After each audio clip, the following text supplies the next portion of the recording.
Olá, seja muito bem-vindo ao nosso canal Mundial Telenotícias.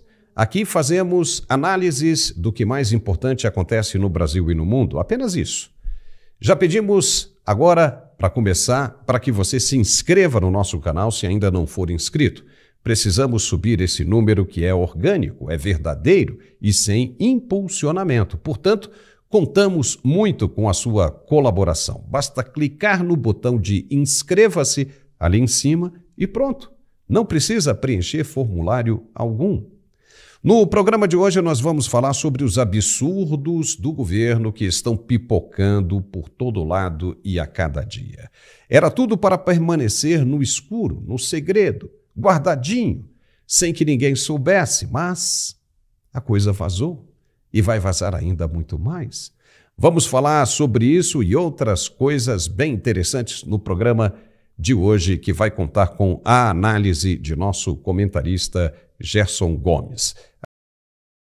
Você pode se perguntar que mal que tem a primeira-dama Janja da Silva ter um gabinete ao lado do marido no Palácio do Planalto. Ainda mais se você for um apoiador do governo, como aqueles militantes petistas. Que mal tem isso? É até bonitinho o presidente querer que a esposa trabalhe do lado dele, porta a porta, para que todos os dias possa dar um selinho, um beijinho carinhoso. Não é bonito isso? Vai dizer que não?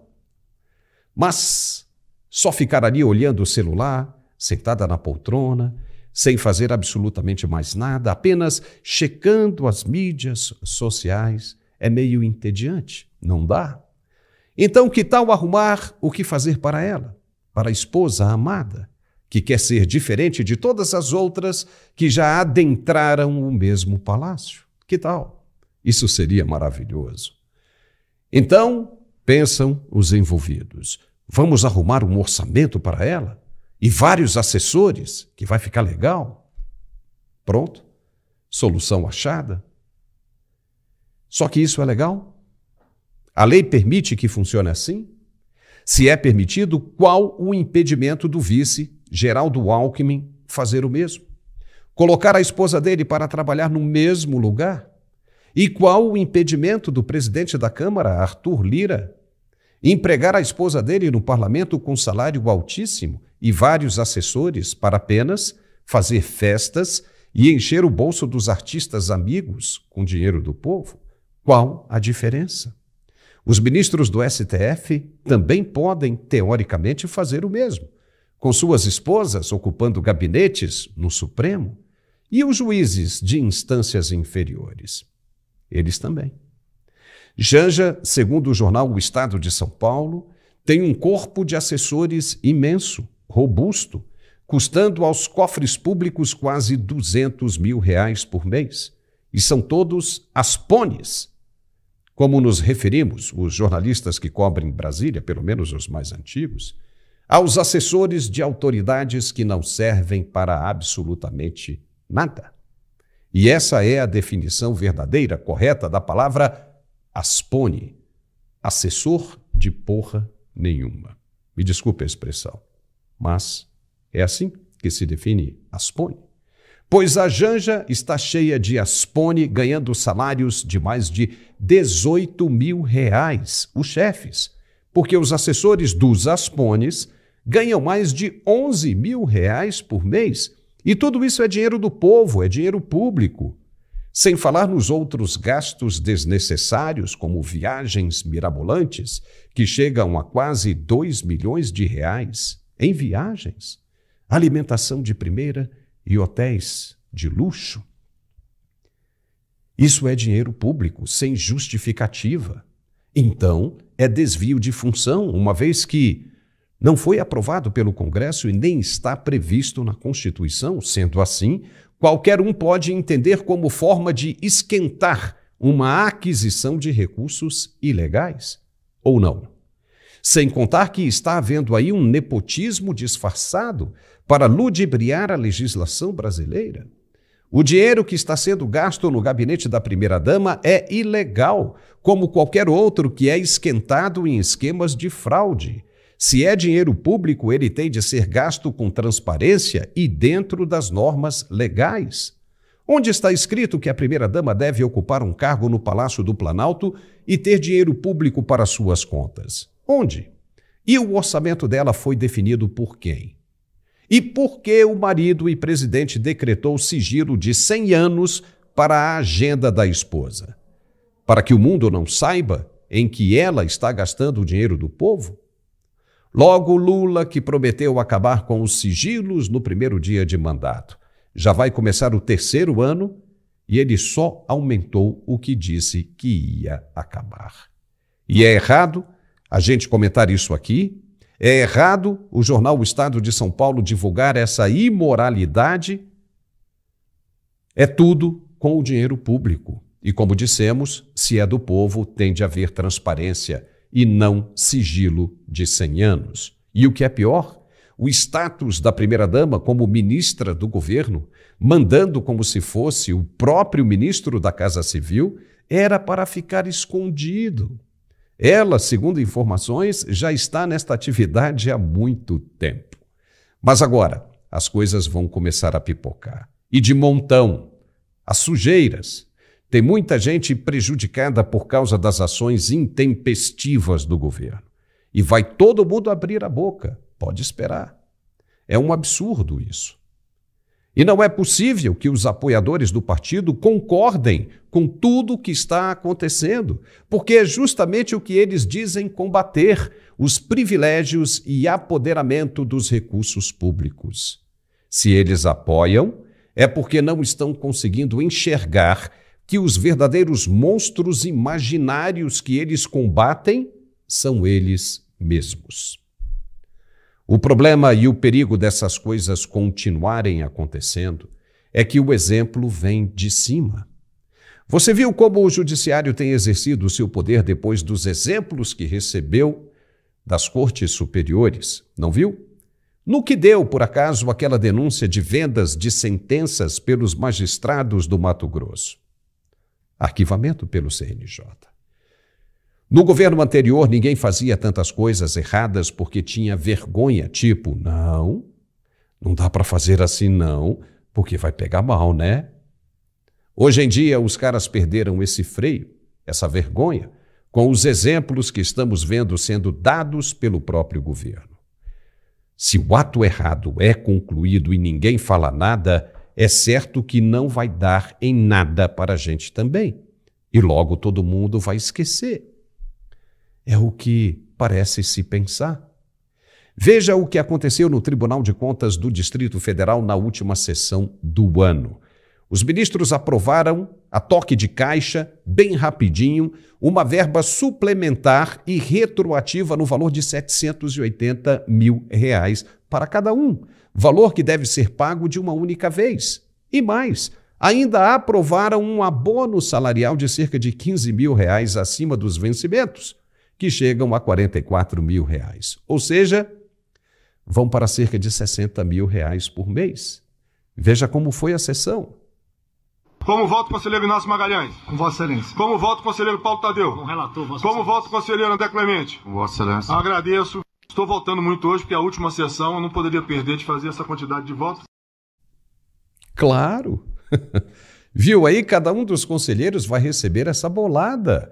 É uma farra com dinheiro público. O Brasil virou uma vergonha, tudo esculhambado. Se alguém reclama, eles dizem, não tem nada não vai dar em nada. Não deu para os outros, vai dar para a gente? Não vai dar nada. Depois todo mundo esquece e acabou. Enfim, é uma farra.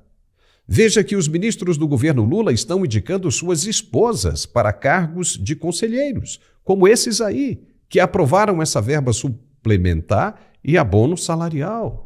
E vai se criando um corporativismo que corrói o Brasil por dentro. Quer mais umazinha? A mais alta corte do país vai gastar mais de 100 milhões de reais no reforço da segurança privada dos ministros. É isso mesmo, 100 milhões de reais. E no edital de licitação, os ministros estão pedindo para os seguranças particulares pistolas letais, calibre 380, coletes robustos à prova de balas e sprays de pimenta. Está tudo lá no edital. Os agentes da nova segurança atuarão nos estados de São Paulo, Rio de Janeiro, Paraná e no Distrito Federal. E o curioso é que, para as polícias e todas as outras forças de segurança, o governo quer limitar o uso de armas letais, como rifles, pistolas e revólveres. Mas, para o judiciário, os ministros querem reforçar. Faz sentido isso? Não é um contrassenso? Eles têm direito à segurança que o Estado provê. Se precisam de segurança privada, como o próprio nome diz, são eles que têm de arcar com os custos, não o povo brasileiro. Mas são 100 milhões de reais de recursos públicos. Nunca antes a Corte precisou gastar com segurança privada. A Secretaria de Segurança da Casa dava conta perfeitamente da demanda. Mas nesse governo, nesses 2 últimos anos, mudou tudo. E todo mundo acha que isso é em nome da defesa da democracia. Como somos ingênuos, não é verdade?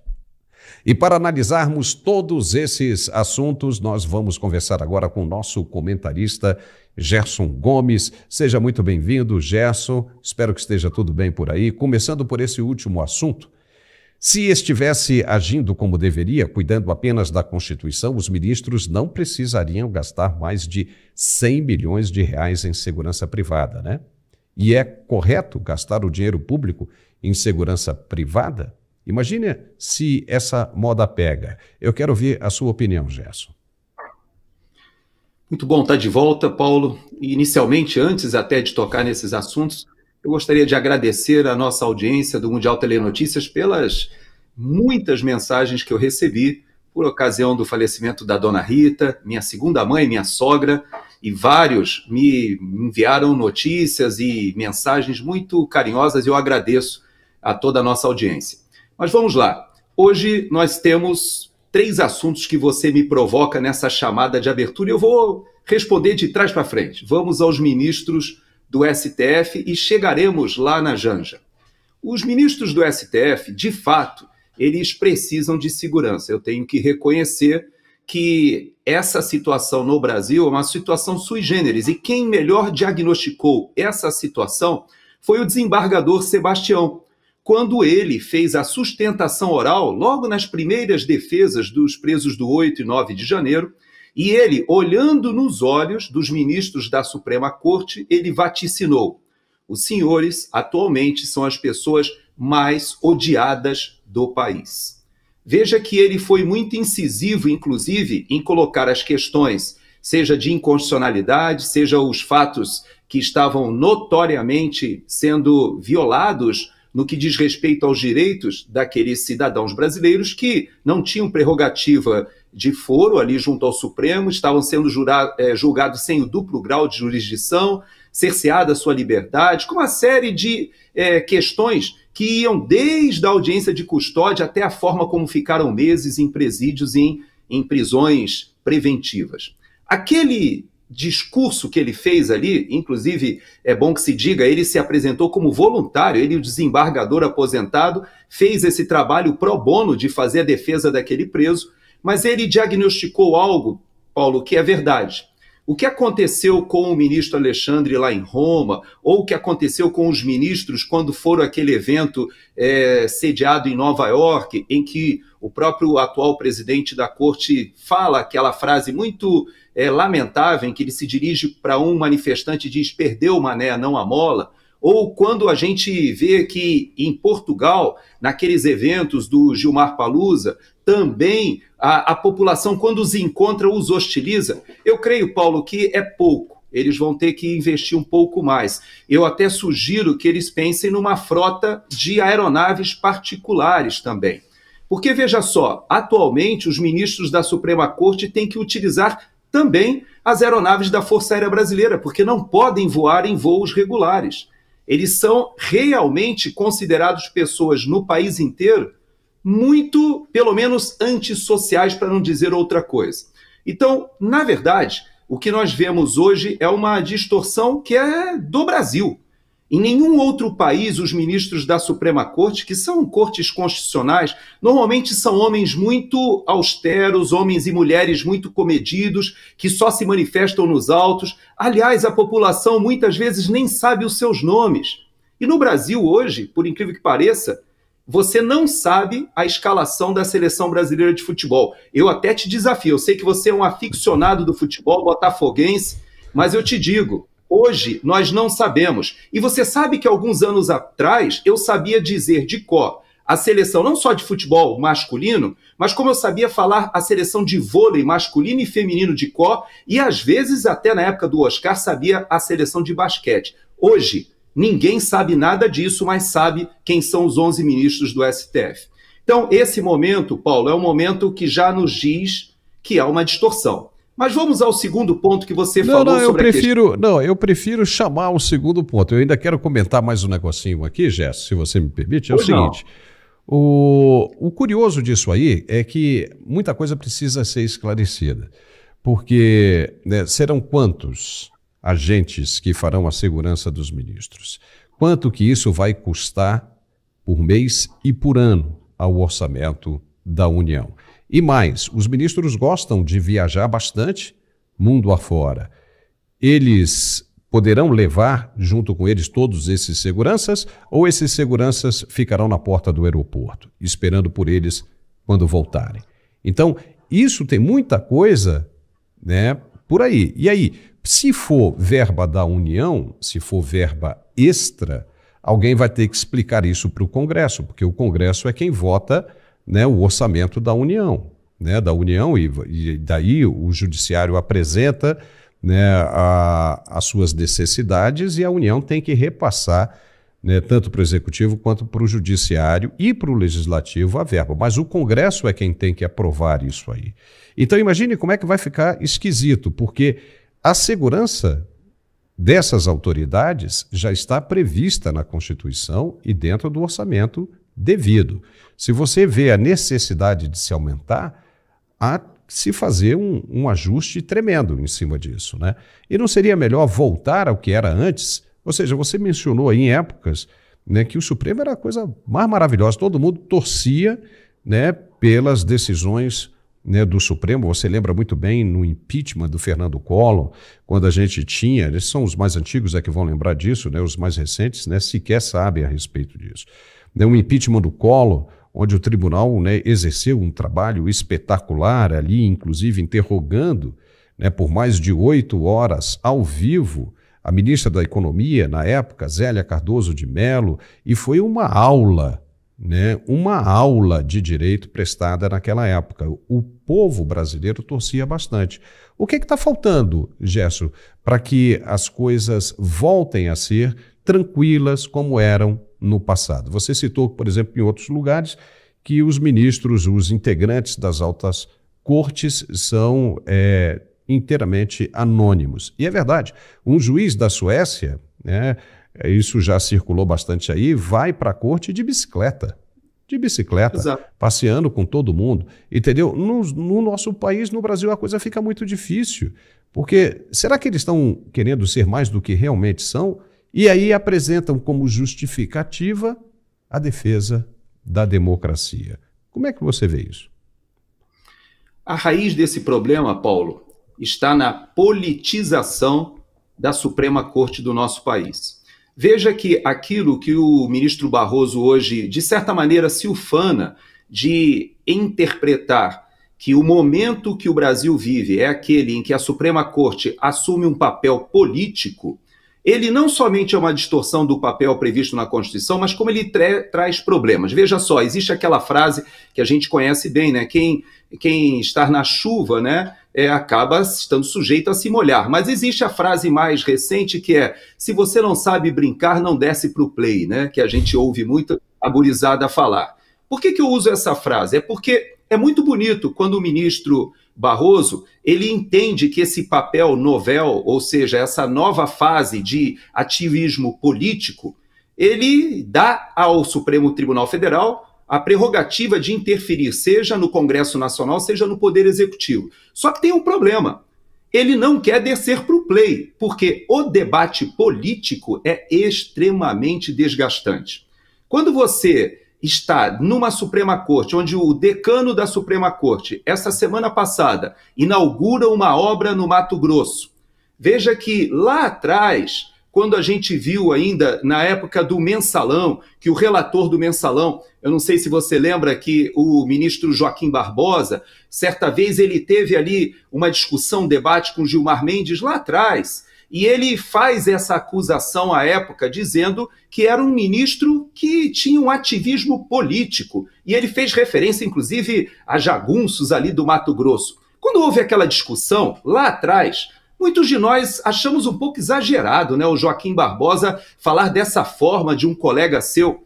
Mas os anos foram se passando e nós vimos várias dessas discussões, ora com o ministro Gilmar Mendes e o atual presidente, ministro Barroso, e agora chegamos a uma situação em que nós temos 2 líderes políticos dentro da Suprema Corte. E a gente não debate sobre isso. Nós temos o decano, é verdade, que já há muitos anos ele exerce esse papel de um político togado. Mas nós temos agora o Flávio Dino, o mais novo que chega na Suprema Corte, e você sabe que foi criado um cargo novo no Supremo Tribunal Federal e ninguém falou sobre isso. Nós temos agora no Supremo Tribunal Federal o líder do governo no Supremo Tribunal Federal. Existia o líder do governo no Congresso, todos os países têm, né, o líder do governo, o líder da oposição, mas agora no Supremo Tribunal Federal, nessa nova fase política, nós temos o ministro Flávio Dino, inclusive, tomando decisões ali para acertar, vai liberar emenda, não vai liberar emenda, convém para o orçamento, deixa liberar, mas depois você caça. Você começa a modular até mesmo a atividade do Executivo estadual e federal e do Legislativo com o Supremo Tribunal Federal. Então, a raiz dessa sua provocação, ela tem precedente. Nós tivemos um caso do Toffoli, eu não sei se você lembra, ele foi à Inglaterra assistir um jogo de futebol e lá estava com seu segurança. E aí, a sua pergunta é muito pertinente. Quem pagou a passagem desse segurança? Será que ele ficou hospedado aonde? Quem? Com que dinheiro? Então você começa a levantar uma questão que eu vou além. E os voos da Força Aérea? Hoje, nós temos pilotos da Força Aérea que poderiam estar trabalhando em aeronaves militares numa verdadeira empresa de jatos executivos somente servindo a essas autoridades, para lá e para cá. E quem não sabe daquele velho truque índio de sexta-feira arrumar uma agenda na sua base, vai para lá, finge que faz alguma coisa e na segunda, terça-feira você volta a Brasília e a FAB tem que te levar para lá e para cá. Então, isso que está acontecendo no país, você está detectando, Paulo, uma imoralidade que avança sobre o orçamento, é verdade, mas tem reflexos que vão irradiando em tudo, porque o exemplo deveria vir de cima, né, Paulo? Pois é, e é o que acontece, né? Você, dissemos no início aqui, você tem muito, inclusive aí, juiz de primeira instância que adoraria fazer o que os outros estão fazendo e que não fazia no passado porque não pegava bem, né? Pegava mal, não tinha exemplo, mas agora todo mundo fazendo o que faz, não, eu posso fazer, porque se ele ali em cima faz, eu posso fazer também. Agora, o que é esquisito é o governo agora entrar com um projeto, uma proposta extremamente polêmica, que seria de mitigar o uso das armas letais, diminuir o uso das armas letais por parte das forças de segurança, todas as polícias, e o Supremo querer armar os seus seguranças com pistolas 380, né, que causam um estrago que nem a 45, que nem uma 9mm, é um negócio realmente complicado. Mas, e aí, como é que fica? Né? Se todas as polícias estão pedindo, serão obrigadas a reduzir o uso das armas letais e a força de segurança privada dos magistrados vai usar armamento pesado. Então, é uma coisa meio incoerente. E agora vamos partir para o segundo tema, que é de trás para frente, que é o Tribunal de Contas do Distrito Federal. É justamente isso que eu venho falando, Gerson, dos exemplos. O exemplo vem de cima. É por essas e outras que está todo mundo fazendo o que faz. E é por isso que querem censurar as redes sociais, para que ninguém possa pensar sobre o que essa gente anda fazendo. O que você acha disso? Na verdade, todos nós já conhecemos esse filme, né, Paulo? Nós tivemos ali 4 anos de governo Bolsonaro-Paulo Guedes que serviram de um contraponto. Eu creio que a população ela teve uma oportunidade singular desde a redemocratização. Pela primeira vez a gente viu uma proposta conservadora liberal com a ideia, inclusive, de diminuir o Estado. Veja que o Milei, essa semana ele deu uma entrevista na Argentina muito elucidativa, porque ele falou o seguinte: somente alguém que odeia o Estado pode fazer as reformas do Estado. E ele disse isso porque ele é um libertário, ele realmente acredita que o Estado deve ser... Ele é um minarquista, né, que a gente chama, é alguém que acredita que o Estado deve ser o menor possível. E ele está fazendo os cortes nos ministérios, em cargos, e realmente causou o impacto de, pela primeira vez em 123 anos, ele vai entregar um superávit fiscal na Argentina. Veja que eles já tinham se acostumado com essa ideia de uma máquina gigantesca. O Brasil, do patrimonialismo, das oligarquias regionais, já se acostumou a isso. Você veja que hoje o PT ele retorna ao governo e ele repete as mesmas práticas do governo Lula 1 e 2 e Dilma 1. Eles não tiveram nem o escrúpulo de camuflar, de fazer um pouco diferente. Não. Você vê que eles mobiliaram as estatais novamente e nós temos prejuízos gigantescos. E, ao mesmo tempo, eles foram aos fundos de pensão e, novamente, os fundos de pensão estão ameaçados. Foram para as estatais e nós temos aí os funcionários do Correio, da Petrobras, da Caixa Econômica, são funcionários que já viram o que aconteceu no passado e agora começa a se repetir. Os ministros que você está falando, vários deles foram eleitos, inclusive senadores. Isso é que eu acho de uma excrescência ainda pior, porque você pega que vários desses ministros foram eleitos senadores, não foram para o Senado praticamente, porque eles imediatamente assumem um cargo de governo, coloca o seu suplente no Senado para ser o seu preposto, então eles continuam desempenhando a atividade política e ao mesmo tempo no Executivo, coloca suas esposas no Tribunal de Contas do Estado que vai julgar suas contas, porque eles eram governadores, concorrem ao Senado, assumem um cargo no Ministério e as esposas vão julgar as suas contas, que eles deixaram para trás. É de uma imoralidade gigantesca. Mas o que me causa mais espécie, Paulo, é que a população, a sociedade brasileira, meio que aceita essa situação de uma forma muito pacífica. Como você disse, as redes sociais meio que acendem essa indignação. Há um compartilhar de informações que não convém aos detentores do poder, é verdade. E eles tentam cercear essa voz. Mas, a bem da verdade, Paulo, as nossas elites no país, elas não ou pelo menos não se portam com indignação em relação a esses assuntos. A gente vai tocando e vai empurrando com a barriga, e nós temos, desde a Suprema Corte, aprovando que ministros da Suprema Corte estejam em casos, atuando em casos, e que suas esposas, seus parentes, trabalhem nos escritórios de advocacia que estão ali, seja no STF, seja no STJ.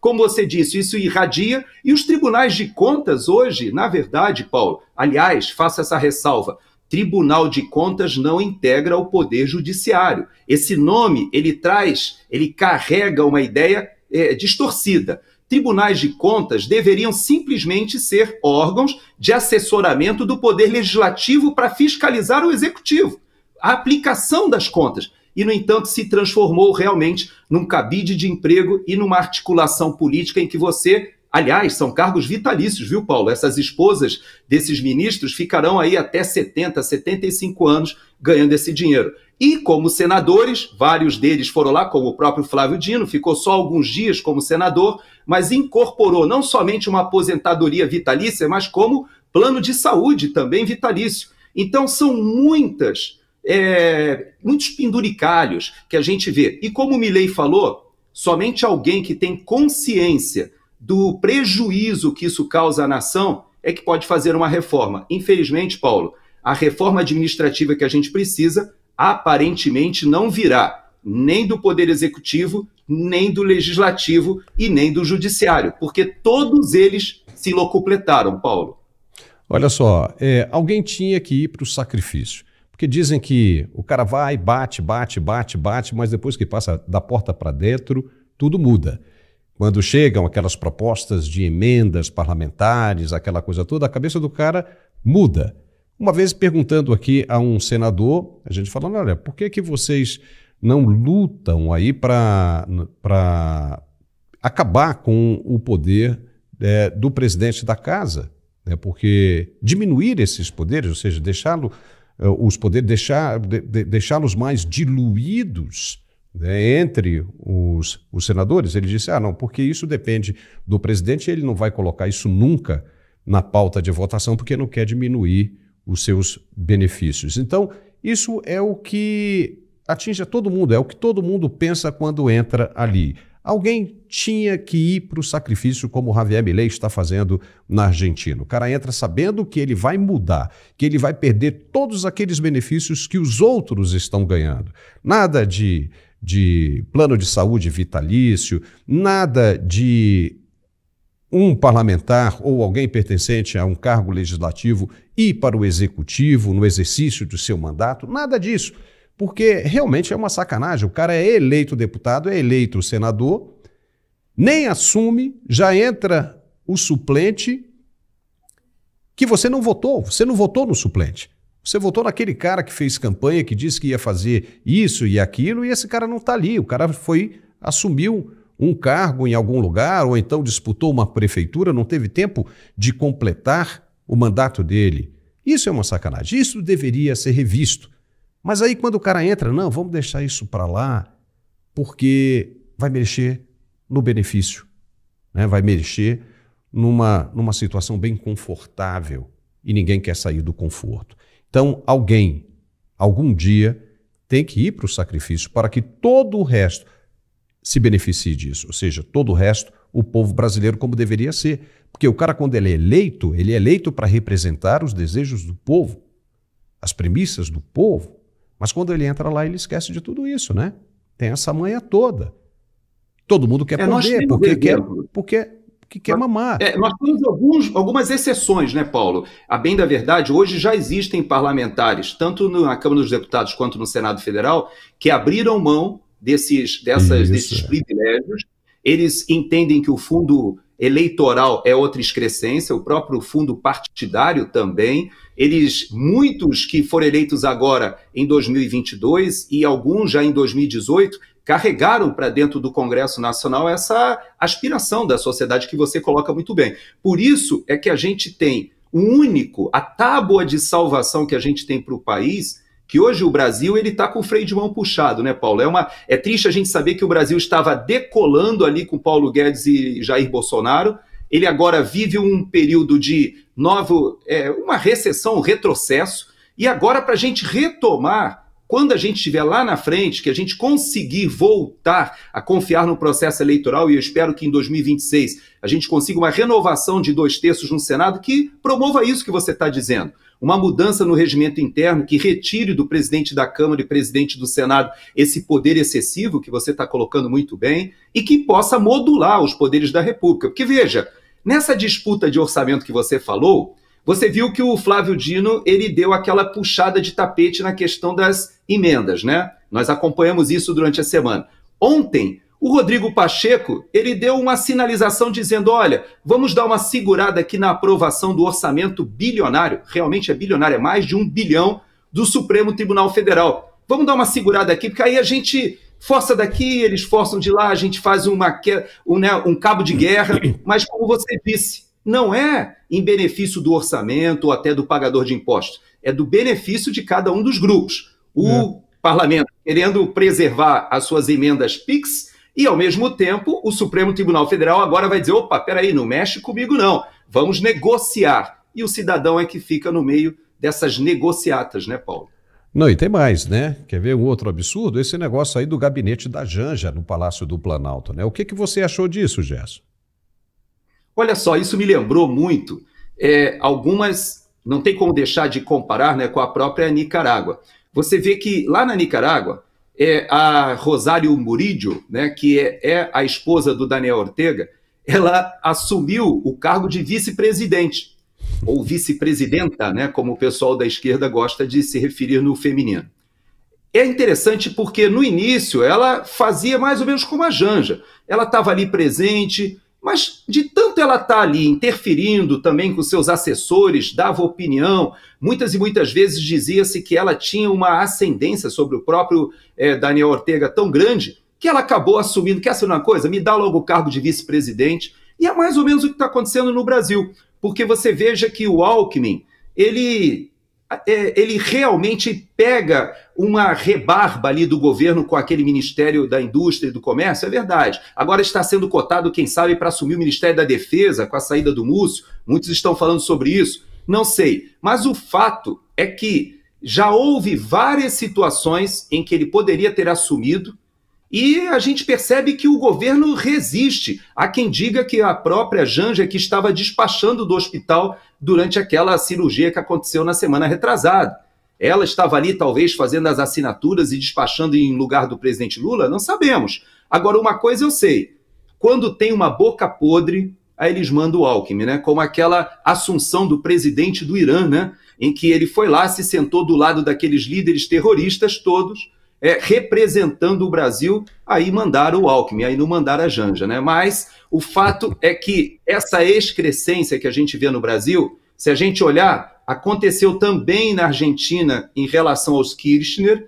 Não podemos esquecer que a própria esposa do presidente Kirchner acaba assumindo, ganhando um protagonismo. Nós temos os casos brasileiros também, né? Temos a Rosinha Garotinho ali no Rio de Janeiro, depois do governador Garotinho. Há quem diga, né, que a própria Michele Bolsonaro poderia ganhar um papel político. Mas eu digo para você o seguinte, Paulo, eu não gosto desse tipo de postura que a gente vê, como você disse, em que uma esposa se coloca em várias situações como se fosse um cargo eleito.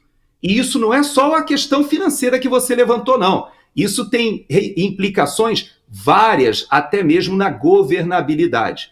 Há quem diga que ela, em muitos casos, decide, como, por exemplo, na questão do 8 de janeiro, há muitos que dizem que na hora de decidir se faria a chamada das Forças Armadas, como fez o Temer durante uma manifestação até mais violenta até do que essa que aconteceu no dia 8, em que ele decreta a garantia da lei e da ordem, chama as Forças Armadas, em 24, 48 horas já estava tudo resolvido.